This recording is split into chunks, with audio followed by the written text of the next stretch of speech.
Muling tiniyak ng Philippine Coast Guard ang kaligtasan ng mga mamamayang magsisiuwian sa kani-kanilang mga lalawigan ngayong Semana Santa.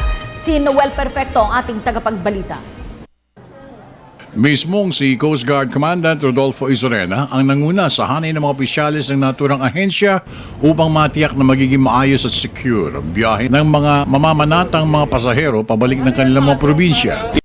Yung mga ginagamit na life jackets, puro bago, yung life wrap, and yung accommodation ng mga pasahero, especially dun sa economy, tinignan natin kung talagang komportable at kinausap natin yung mga pasahero. Simula sa pagdadala ng kanilang mga bagahe, pagdaan sa check-in counter at ang pag-akyat sa barkong sasakyan, ay kanya ring ininspeksyon para magiging kaaya-aya ang biyahe ng lahat ng mga passengers patungo sa kanilang mga destinations. Nandun rin ang mga opisyalis ng North Harbor na pinangunahan ni Vice President Joe Cudal para sa karagdagang katanungan hinggil sa pangangalaga na ipinaabot ng kumpanya sa mga pasahero ng naturang mga barko na nakadaong sa puerto.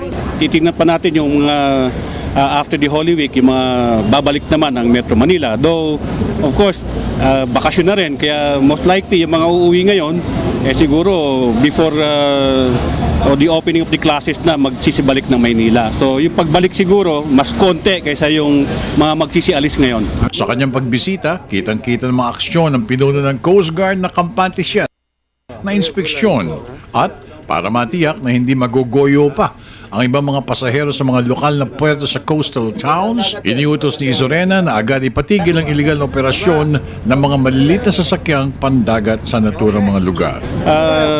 Yung mga pasahero natin na tumatangkilik sa barko, hanggat maaari, huwag nilang tangkilikin yung colorum. Kasi talagang pag may nangyari, walang benepisyo sila makukuha kung ang sasakyan nila ay colorum. Para sa Telebisyon ng Bayan, ako naman si Noel Perfecto.